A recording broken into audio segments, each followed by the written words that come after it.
Olá pessoal, que Jesus abençoe a todos. Estamos iniciando mais um estudo do Livro dos Médiuns. Vou fazer o nosso preparo e a prece, como de praxe, da obra Tempo para Entendimento, de Francisco Cipriano, Irmã Germana, pela psicografia de Celi Durão, psicografia que foi feita durante os trabalhos aqui no MAP. A mensagem de hoje é sentidos. Hoje quero lhes falar sobre os sentidos.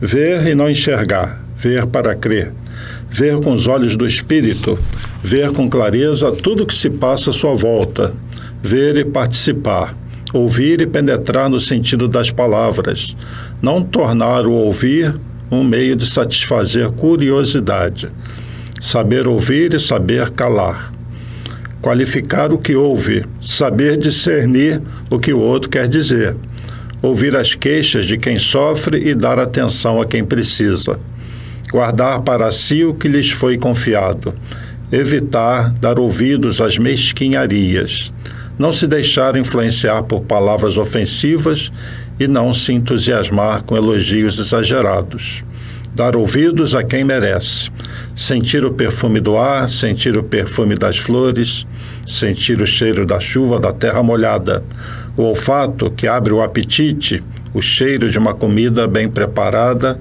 abre o paladar. Tudo isso faz parte do seu viver. Sentir o cheiro dos frutos. A natureza exala seu perfume em tudo que toca. Tudo que é terreno é divino. Nosso Criador foi pródigo ao dotar o homem com o olfato, para que mesmo sem ver, sentir, ter prazer, ter estímulo. Tocar o outro, abraçar, unir, sentir seu semelhante, ser puro para receber e doar. O toque físico e o toque espiritual fazem parte da condição humana. O sentido da vida revela-se na atenção que cada um dá a tudo que se passa dentro de si e à sua volta. O verdadeiro sentido da vida é perceber a presença de Deus, ouvindo os apelos de seus corpos, os apelos da natureza, os apelos para que a passagem pela terra seja o caminho para a elevação espiritual. Minhas mensagens são dirigidas a vocês como guias de conduta. A reflexão deve ser diária.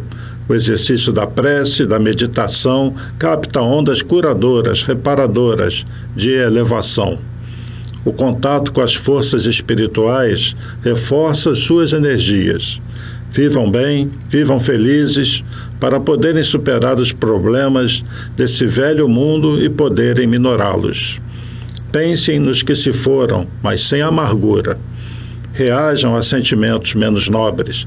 Não sigam regras pré-estabelecidas, sigam as regras do amor. Não se esqueçam de que a evolução se dá através da leitura, do ouvir os conselhos de quem já viveu, de ouvir as vozes de suas consciências. Ouçam a música, cantem, vibrem em todos os momentos de suas vidas, pois estarão assim se preparando para uma vida espiritual plena e verdadeira. Fiquem na paz de Jesus, de São Francisco de Assis, que amou e contemplou tudo o que estava à sua volta. Então, depois dessa mensagem belíssima, vamos relaxando, unindo nossas mentes, elevando a Deus, agradecendo pela vida, por esse estudo, pedindo muito pelas nossas famílias, pelo nosso país, pelo mundo, que Jesus possa envolver a todos em muita luz e nos inspirar para o bom entendimento desse estudo. Que Ele esteja sempre conosco, graças a Deus. Bom, pessoal, nós vamos dar continuidade, então, ao capítulo 19 do Livro dos Médiuns. Nós estamos falando do papel dos médiuns nas comunicações espíritas, como os médiuns interferem nas comunicações. Os trabalhos mediúnicos na casa espírita envolvem basicamente as reuniões fechadas, onde ocorre principalmente a psicofonia, que é um espírito falando através do médium, e a psicografia. Nós temos também, com relação à mediunidade, os tratamentos, tratamentos físicos de ectoplasmia, tratamentos pelo passe, muitos trabalhos que são mediúnicos, mas que não envolve tanto a comunicação dos espíritos para mensagens. Esses trabalhos são mais nessas reuniões fechadas, sendo que algumas casas ainda fazem uma reunião aberta. Como nós já vimos, não é tão recomendável isso. Sempre fica a dúvida de que se a mensagem que o espírito dá está sendo bem compreendida, se a mensagem é fiel, né? Se o médium consegue ser fiel àquilo que o espírito está traduzindo para a gente. Vamos pensar no intérprete de um idioma, né? Alguém está falando e você tem o intérprete. Esse intérprete vai buscar nos seus arquivos mentais aquilo que ele precisa para transferir para as pessoas que o veem ou escutam a mensagem que a pessoa quer dar num outro idioma. Então, o intérprete, ele interpreta toda a informação que aquela pessoa está dando. Com a mediunidade não é tão diferente. O médium, que é consciente ou semiconsciente, ele interpreta o pensamento do espírito. Lembrando que a mediunidade se dá sempre de mente a mente. Há uma aproximação, um acoplamento de perispírito com perispírito. O primeiro campo que tem contato é a aura, onde circulam os pensamentos. E o médium, então, entra em sintonia com aquele espírito e vai traduzir o pensamento do espírito, vai interpretar o pensamento do espírito. Nós já vimos que, no caso da psicografia mecânica, o espírito toma conta do braço do médium, que atua como se fosse uma impressora, uma máquina de escrever de carne e de osso. Então, o médium não interfere tanto na mensagem, porque ele está cedendo o braço e o espírito está utilizando, e nesses casos a mensagem é mais fiel. Esse tipo de mediunidade, de incorporação, é muito útil quando o assunto é científico, um assunto que o médium não domina, mas, em geral, há uma participação do médium na comunicação. Então, vamos ler aqui o item. Eu vou começar pelo item 7, só retrocedendo um pouquinho do estudo passado. O espírito encarnado no médium exerce alguma influência sobre as comunicações que deva transmitir, provindas de outros espíritos? Então, o médium exerce alguma influência? Resposta: exerce, porquanto se estes não lhe são simpáticos, pode ele alterar-lhes as respostas e assimilá-las às suas próprias ideias e a seus pendores. Não influencia, porém, os próprios espíritos, autores das respostas. Constitui-se apenas em mau intérprete. Ou seja, quando o médium começa a rechear demais a comunicação com suas próprias ideias, com seus próprios pensamentos, ele deixa de ser um bom intérprete. Ele está colocando muito mais o lado dele, do pessoal, da visão que ele tem daquela coisa, do que, na verdade, traduzindo a ideia do espírito, tá bom?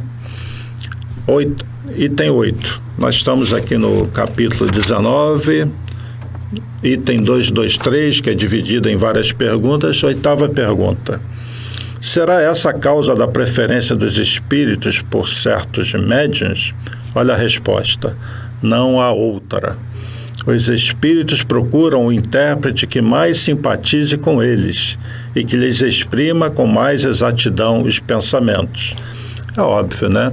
O espírito quer que aquela pessoa que está sendo o intermediário do espírito seja o mais fiel possível aos seus pensamentos. Daí que, pela prática, o próprio espírito já começa a preferir determinado médium. Vou pular um pedacinho que tem aqui a mais. Vou na pergunta 9. Compreende-se que seja assim, tratando-se dos médiuns intuitivos, porém não relativamente aos médiuns mecânicos. É lógico a pergunta de Kardec, né? Porque se o médium é mecânico, não há de ter preferência o espírito, porque ele vai conseguir traduzir a mensagem dele tranquilamente, porque está agindo como uma máquina de escrever, né? Como uma impressora. Resposta: é que ainda não percebeste bem o papel que desempenha o médium.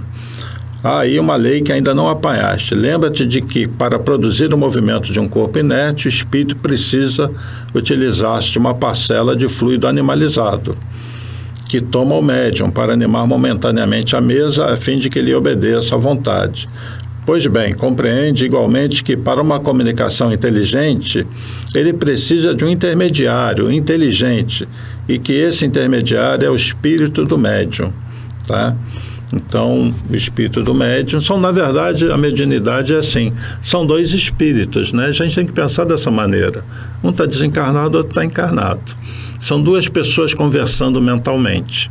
E uma delas tem que transmitir a informação mental que recebe do espírito, que é o médium, né? É o intérprete, é o intermediário entre o espírito e as pessoas que precisam receber aquela mensagem. Eu vou pular uma aqui. Vou para o item 10, pergunta 10. Dessas explicações resulta, ao que parece, que o espírito do médium nunca é completamente passivo. Resposta: é passivo quando não mistura suas próprias ideias com a do espírito que se comunica, mas nunca é inteiramente nulo. Seu concurso é sempre indispensável, como o de um intermediário, embora se trate dos que chamais médiuns mecânicos. Então, o médium, quanto menos ele misturar as ideias deles com a do espírito, mais fiel ele está sendo à mensagem, fiel na transmissão da mensagem. E Kardec vai insistir aqui: não haverá maior garantia de independência no médium mecânico do que no médium intuitivo? O que vocês acham? A pergunta é lógica também, né? Então, por que todos os médicos não são mecânicos? É como se dissesse assim: não precisa esquentar mais a cabeça se o médium está transmitindo ou não o pensamento do espírito com fidelidade. Usa o médium mecânico logo de vez. Resposta: sem dúvida alguma, e para certas comunicações é preferível um médium mecânico. Mas, quando se conhece as faculdades de um médium intuitivo, torna-se indiferente conforme as circunstâncias.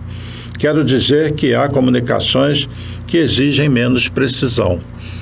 Qual é a resposta que ele está dando aqui? Como o médium é um intérprete, não é uma mensagem de cunho científico, você não precisa exigir um médium mecânico. Basta ele traduzir o que o espírito está comunicando. Porque, no fundo, na mediunidade, o que é importante é que a ideia seja transmitida à frente. Você vê isso muito em traduções, né? Da própria doutrina espírita, você tem os Evangelhos segundo o Espiritismo, o Livro dos Espíritos, e você vê diferença conforme a tradução. Num determinado momento, você até fixa, quando tem um grupo de estudo e alguém tem um livro numa tradução diferente, você fixa assim a atenção para, está diferente, né? Mas a ideia é a mesma, isso é que importa, tá bem? Eu vou dar um pulinho aqui, eu vou para pergunta 22315.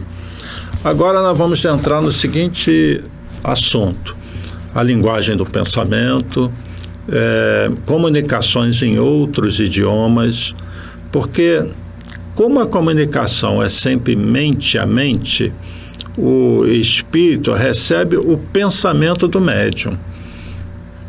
E se o médium se manifestar em outro idioma, o pensamento muda? Como é que fica isso? Interessante, né? 15ª. Os espíritos só têm a linguagem do pensamento, não dispõem da linguagem articulada, pelo que só há para eles uma língua. Assim sendo, poderia um espírito exprimir-se por via mediúnica numa língua que jamais falou quando vivo? E, nesse caso, de onde tira as palavras de que se serve? Resposta: acabaste tu mesmo de responder a pergunta que formulaste, dizendo que os espíritos só têm uma língua, que é a do pensamento. Essa língua todos o compreendem. tanto os homens como os espíritos. O espírito errante, quando se dirige ao espírito encarnado do médium, não lhe fala francês nem inglês, porém a língua universal que é a do pensamento. Para exprimir suas ideias numa língua articulada, transmissível, toma as palavras ao vocabulário do médium. Aí cabe uma observação. Kardec está falando aqui da transmissão de pensamento mente a mente, como é comum na psicofonia. Mas não vamos esquecer que existe um médium audiente. Então, se o espírito está comunicando seu pensamento em outro idioma, isso tem uma variedade aí. Porque se o espírito está escutando as palavras, essas palavras precisam ser no idioma do médium. Mas se o pensamento é mente a mente, né? Se a comunicação é mente a mente, aí o idioma não vai ser tão importante. Casa é casa, a gente mentaliza a casa. E assim a mediunidade, o espírito recebe aquela comunicação mental, casa, a ação de um verbo. É meio difícil a gente traduzir em palavras algo que é tão empírico, tão sutil, né? A transmissão de pensamento a pensamento. Mas eu creio que vocês estão entendendo. A pergunta agora é o item 16. Se é assim, só na língua do médium deveria ser possível o espírito exprimir-se. Entretanto, é sabido que ele escreve em idiomas que o médium desconhece. Não há aí uma contradição? Resposta. Nota primeiramente que nem todos os médiuns são aptos a esse gênero de exercício. E depois que os espíritos, só acidentalmente, a eles se prestam, quando julgam que isso pode ter alguma utilidade. Para as comunicações usuais de certa extensão, preferem servir-se de uma língua que seja familiar ao médium, porque lhes apresenta menos dificuldades materiais a vencer. Eu vou logo para 17 e 18, que eu quero passar um filmezinho para vocês, para a gente entrar no assunto das reuniões mediúnicas. Eu sempre vou procurar intercalar o que está no Livro dos Médiuns com a experiência prática, tá bem? 17. A aptidão de certos médiuns para escrever numa língua que lhes é estranha não provirá da circunstância de lhes ter sido familiar esta língua em outra existência e de haverem guardado a intuição dela? Resposta. É certo que isto se pode dar, mas não constitui regra. Com algum esforço, o espírito pode vencer momentaneamente a resistência material que encontra. É o que acontece quando o médium escreve na língua que lhe é própria, palavras que não conhece. 18º. Poderia uma pessoa analfabeta escrever como médium? O que vocês acham? Dá para escrever como médium? A transmissão é de pensamento a pensamento, não é? Sim, mas é fácil de compreender-se que terá de vencer grande dificuldade mecânica, por faltar à mão o hábito do movimento necessário a formar letras. O mesmo sucede com os médiuns desenhistas, que não sabem desenhar. Quer dizer, o espírito transmite o pensamento dele, o médium recebe aquele pensamento, mas se ele for escrever e for analfabeto, ele não tem o hábito do lápis, ele não tem aptidão mecânica para escrever, então ele vai ter dificuldades. Então, dificilmente um espírito vai usar um analfabeto para uma mensagem psicografada, né? Mesma coisa um desenhista. Uma pessoa que já tem uma certa habilidade para desenhar ou para pintar vai ser um melhor canal do que aquele que não tem. A história é similar ao analfabeto com lápis na mão, né? E a 19ª. Poderia um médium muito pouco inteligente transmitir comunicações de ordem elevada? Sim, pela mesma razão porque um médium pode escrever numa língua que lhe seja desconhecida. A mediunidade propriamente dita independe da inteligência, bem como das qualidades morais. E aí um assunto que eu queria abordar, que os espíritos se comunicam através de uma determinada pessoa, ou para deixar uma comunicação, que é o mais habitual, né, na psicofonia, na psicografia, mas há casos que o espírito está com o médium apenas para um tratamento. Aquele médium não transmite mensagens. Os espíritos usam esse médium para diversos trabalhos para tratamento físico de doenças, por exemplo. Então, no primeiro caso das comunicações, é normal que haja maior afinidade dos espíritos com o médium. Os espíritos vão procurar o médium com os quais eles têm mais afinidade. Aí o lado moral conta muito, sim. Mas não quer dizer que o espírito não vá se comunicar através de um médium que moralmente não seja elevado. O que é comum, o que a gente vê nos casos do Chico Xavier, do Divaldo Franco, existe uma afinidade, existe uma sintonia entre Emmanuel e Chico, existe uma sintonia entre Joana de Ângeles e Divaldo. Quando eu digo sintonia, afinidade, que às vezes vem de outras vidas, como é o caso deles dois. Então, dificilmente, um espírito elevado, uma Joana de Ângeles, vai usar um médium com o qual ela não tem afinidade, ou que não seja moralmente elevado. Agora, se for por um tratamento de uma cura, já não importa tanto as qualidades morais do médium. Caso ele seja um bom doador de fluidos, uma pessoa que centraliza outras, né, atrai outras para aquele tratamento. E ele é só usado como um mecanismo de distribuição de fluidos, vamos dizer assim, para os tratamentos.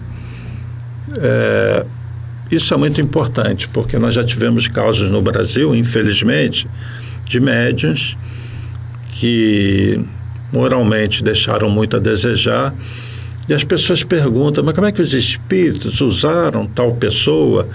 Podem perceber, quando isso acontece, você não tem mensagens dadas por esta pessoa.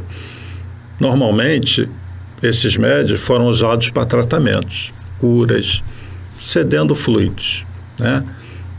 Mas nos casos de comunicações, psicografia, trabalhos importantes, pode observar, há uma afinidade entre os espíritos e o médium, quase sempre, é moralmente uma pessoa que se esforça, pelo menos, para domar suas más tendências, é uma pessoa reconhecida como uma pessoa boa, uma pessoa quase sempre caridosa e com uma certa já elevação moral. Deram para entender? Deu para entender as duas diferenças? Vamos falar um pouquinho sobre reuniões mediúnicas. Em reunião mediúnica, no caso da psicofonia, que é o espírito se comunicando através do médium, o médium fala aquilo que o espírito quer transmitir, é muito comum que essas reuniões, como nós já dissemos antes, sejam para resgatar aquele espírito, sejam para ajudar aquele espírito sofredor. Esse é o maior objetivo das reuniões mediúnicas, ajudar aquele espírito que sofre, que está desencarnado. E nem sempre esse espírito está equilibrado. Aliás, quase sempre ele está desequilibrado. E é comum, então, que ele espírito às vezes venha um pouco revoltado, ele não quer nem se manifestar. O que acontece se o médium não controlar, não domar essa situação? Daqui a pouco o médium está dando murro na mesa, está gritando, isso não é muito bom. Então faz parte do papel do médium, o próprio médium filtrar o que o espírito quer transmitir como mensagem, mas também segurar esses impulsos. Daí o próprio médium controla o espírito, está disciplinando o espírito mentalmente e contendo aquele impulso do espírito para se manifestar às vezes de forma violenta. Aqui nesse livro, Nos Domínios da Mediunidade, que é uma das obras daquela série A Vida do Mundo Espiritual, psicografia do Chico Xavier e o Espírito André Luiz. É um livro que mostra reuniões mediúnicas sobre a ótica dos espíritos. E André Luiz, como sempre, é um repórter da vida espiritual. E existe uma reunião aqui da médium Celina, que é uma médium sonambúlica, ela é médium de psicofonia, e ela então recebe um espírito que vem dessa forma violento, né? querendo se manifestar de forma agressiva. Eu vou ler só um pedacinho aqui. O nome do espírito é José Maria, a médium é a Celina. Esse aqui é o capítulo 8, Psicofonia Sonambúlica, é o nome do capítulo. Eu vou pegar só um trechinho aqui. José Maria, desvairado e desditoso, imensamente inferior a ela, a médium, não lhe pôde resistir. Permanece assim, agressivo tanto quanto é, mas vê-se controlado em suas menores expressões, porque a mente superior subordina as que se lhe situam à retaguarda nos domínios do espírito. Entenderam? Nesse caso, a médium, ela é moralmente bem superior àquele espírito que está se manifestando, e ela consegue segurar aquele impulso agressivo do espírito. Continuando aqui. É por essa razão que o hóspede experimenta com rigor o domínio afetuoso da missionária, que lhe dispensa amparo assistencial.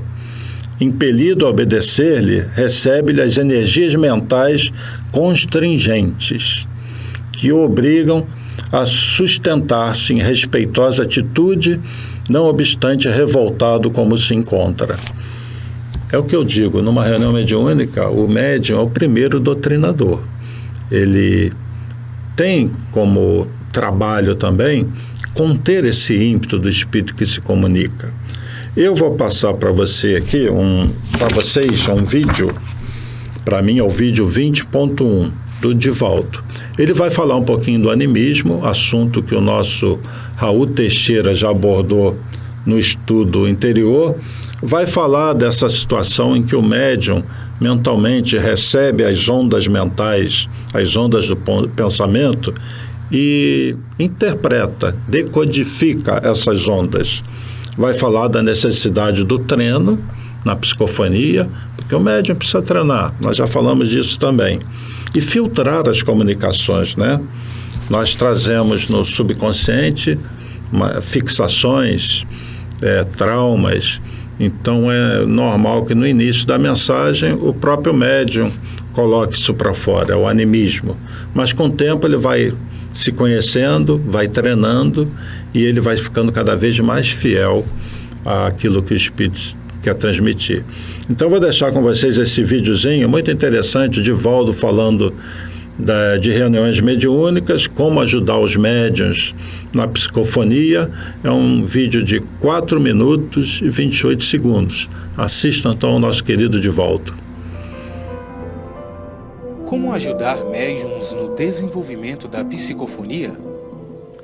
Devemos estimulá-los à incorporação. No começo, o fenômeno é mais anímico do que mediúnico, exceto nas obsessões. À medida que o médium vai depurando o inconsciente de fixações depressivas, o fenômeno vai ficando mais mediúnico do que anímico. Mas sempre haverá tintas de animismo nas comunicações. Por mais que seja um extraordinário violinista, esse artista vai usar o equipamento que lhe seja oferecido. Se ele dispuser de um Stradivarius, a peça musical será excelente. Se ele receber uma rabeca, a peça musical será bonita, porque ele sabe tocar, mas sem a beleza daquele violino. O médium oferece o equipamento. O espírito envia a onda e o cérebro do médium decodifica.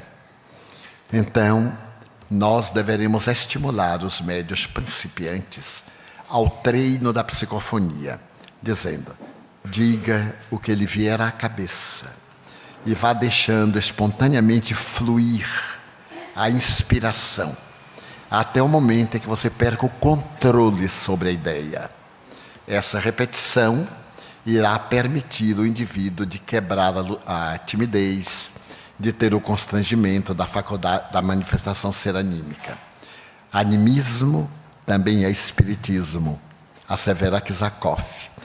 Equivale dizer que o médium é um espírito que tem conflitos, que tem provas, que tem transtornos, e muitas vezes isso é uma catarse. O dialogador deve perceber que é do próprio espírito encarnado e atendê-lo para que se depure o filtro e as próximas comunicações sejam dos desencarnados. Imaginemos uma letra U, um vaso comunicante. Este objeto é colocado ao ar livre. Então vem a chuva, vem o sol, vem a poeira e sedimenta nesta parte inferior. Chamaríamos isto um exemplo grotesco do cérebro. Isso que está sedimentado seria o inconsciente. A parte superficial, o subconsciente. A parte medial, o inconsciente próximo. E a parte de baixo que sedimentou, o inconsciente profundo.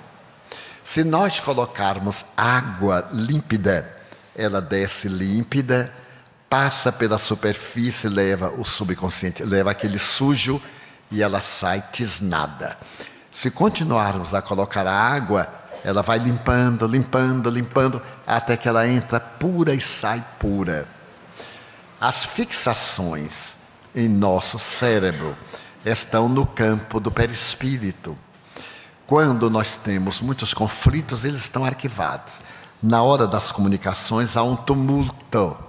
E é claro, aquilo que é fixação, que é transtorno neurótico, nós pomos para fora. Depois de algum tempo já não temos o que pôr para fora. As comunicações serão autênticas. Não sei se me fiz entender. Desta forma, nós podemos estimular e vigiar para que aquilo não fique repetitivo. Porque o fenômeno anímico sempre tem as mesmas características. Estou sofrendo muito, eu não aguento mais, que são as nossas queixas. Então, quando na primeira comunicação isso se der, na segunda, na terceira, digamos ao meio, agora já está na hora de concentrar-se no que lhe vier à consciência e não jogar para fora o que você está acostumado a demonstrar nas suas queixas habituais. Sem nenhuma censura, é um processo educativo. E logo virão as comunicações autênticas. Então vocês assistiram ao Divaldo falando novamente daquela questão do animismo, que nós já tínhamos ouvido do Raul Teixeira, e de como o médium precisa praticar, precisa treinar, para nas primeiras comunicações ele se conhecer, coloca um pouco para fora aquilo que ele traz com ele, e com o tempo ele vai se tornando mais fiel às mensagens, né? Eu vou repetir mais uma vez para quem não conhece como habitualmente é uma reunião mediúnica numa casa espírita. É aquela reunião onde os médiuns incorporam o espírito, como se usa esse termo, né? E também quando ele psicografa. Normalmente, o que é recomendado é que seja uma reunião fechada, não é aberta para as pessoas participarem, é só aquele grupo que estuda na casa, que se conhece, que se reúne antes da reunião, vamos dizer assim, se tornar, entre aspas, oficializada. Esse grupo vai se reunindo, vai estudando junto, até que eles começam a tentar as comunicações. E é comum até que numa primeira tentativa, às vezes não acontece comunicação de espíritos. Muitas vezes a espiritualidade testa aquele grupo, mas logo começam as comunicações. Se são médios novatos, vai acontecer isso. No início, eles vão ficar meio inseguros, vai haver muito animismo, mas com o tempo esses médios vão se soltando e vão sendo cada vez mais fiéis àquilo que o espírito quer transmitir. Essa reunião normalmente tem uma pessoa que é aquela que vai conversar com os espíritos que se manifestam, é o chamado doutrinador ou esclarecedor. Existem vários nomes, eu estou mais habituado com o nome doutrinador. Não que esse doutrinador vai doutrinar, dobrar o espírito, não é isso. É um trabalho de muita sensibilidade, de muita atenção, de muito amor. É necessário entender que aquele irmão que se manifesta, se ele está sofrendo, ele está ali no hospital, né? E qual é o médico que vai escorraçar seu paciente? Difícil pensar nisso, né? E nessa reunião, então, você tem o doutrinador, tem 2 ou 3 médios que incorporam e que se manifestam, e normalmente 2 a 3 pessoas para o apoio. Apoio de prece, para a sustentação da reunião, apoio para o passe. Muitas vezes um espírito se manifesta e o médium se sente um pouco mal, então essa pessoa que controla a reunião pede para um médium levantar e dar um passe no médium que recebeu o espírito, tá? Então é um trabalho que envolve 6 a 10 pessoas, em que os espíritos vão se manifestando um por um. Dificilmente 2 espíritos se comunicam ao mesmo tempo. Aliás, eu tive essa experiência e observo, né, os médiuns de olho fechado, nenhum está olhando para o outro, e é assim, dificilmente 2 se comunicam juntos. Quase não acontece, por várias reuniões seguidas. Mas já aconteceu comigo de 2 espíritos se comunicarem, se manifestarem simultaneamente, mas eles tinham ligação. Tipo assim, aquele espírito está se manifestando, que está sendo assediado e tal, que ele está sofrendo, e se manifesta o outro, dizendo que esse tinha prejudicado em outra vida. E começa um diálogo entre os 2. E o doutrinador no meio, então, vai disciplinar esse diálogo. E se um se manifestou, um segundo, é porque a espiritualidade deixou. Então, você tem a oportunidade, então, de trabalhar com os 2, mostrar a eles o que está acontecendo. E cabe ao doutrinador, então, penetrar naquela história, tentar entender o que está acontecendo. Nem sempre o doutrinador é médium, existe um doutrinador que desdobra, que vê o que está acontecendo na espiritualidade, outros não, outros é só na intuição. O importante é que esses espíritos sejam auxiliados. Mas pode acontecer comunicações simultâneas. Agora, quando são 2 espíritos em que um não tem relação com o outro, ficaria confuso, né? 2 manifestações ao mesmo tempo. Eu já participei de reuniões em que tinha 2 doutrinadores, que era eu e um outro. Mas fica um falatório, acaba você desconcentrando e é difícil.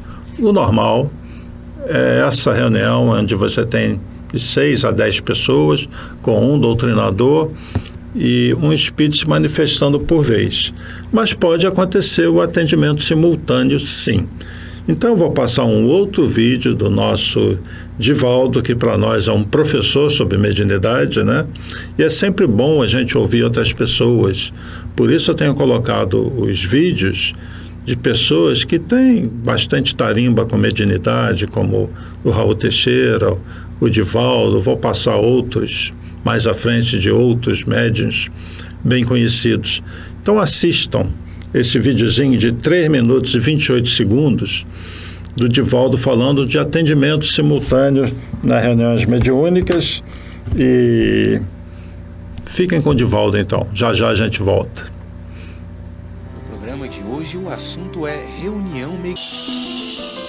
Devem ser realizados atendimentos simultâneos nas sessões mediúnicas de modo a atender o maior número de espíritos. As comunicações simultâneas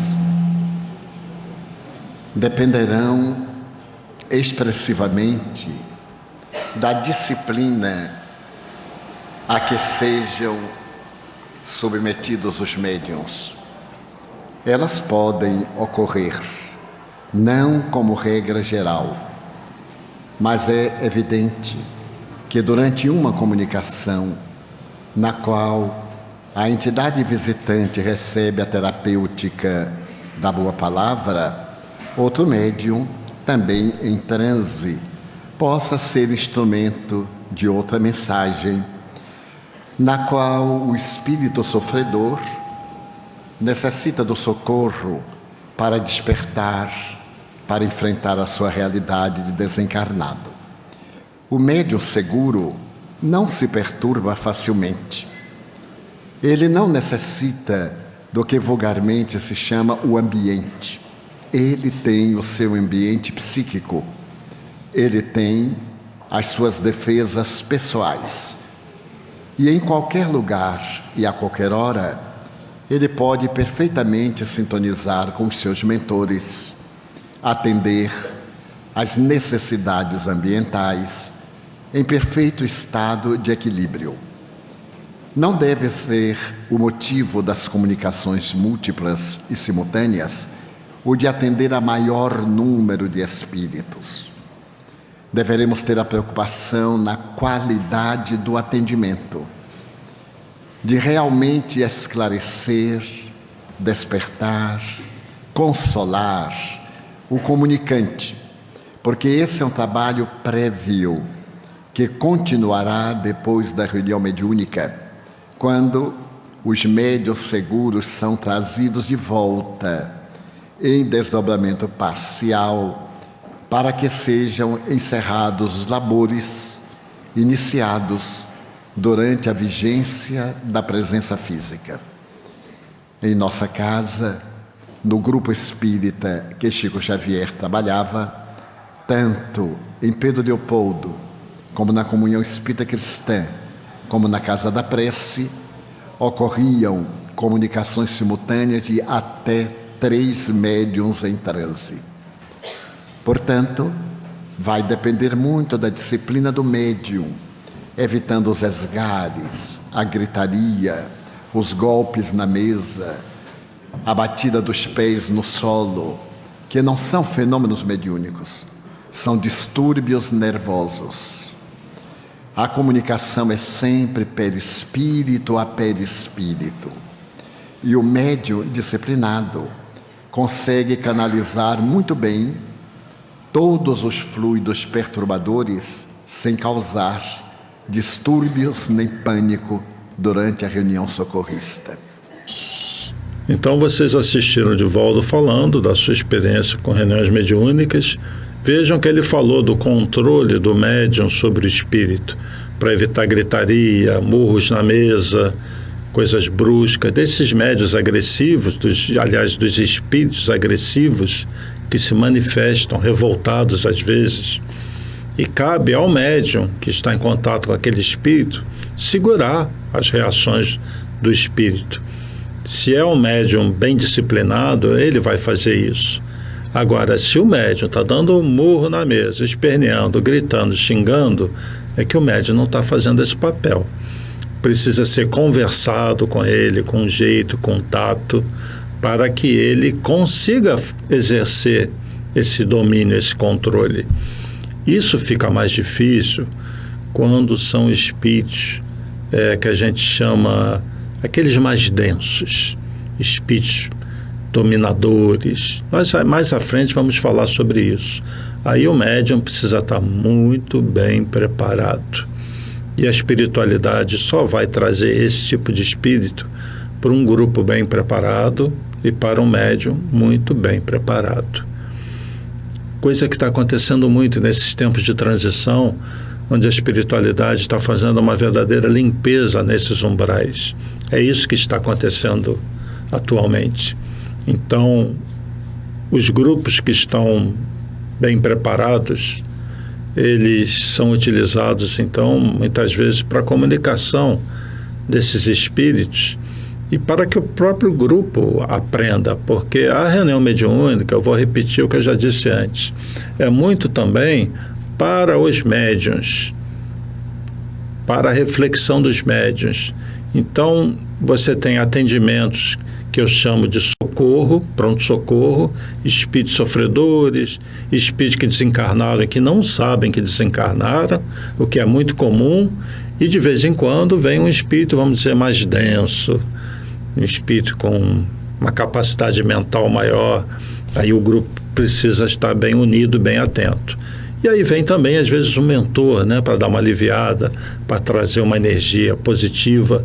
Então, a reunião mediúnica ela é bastante diversificada, os espíritos que vêm.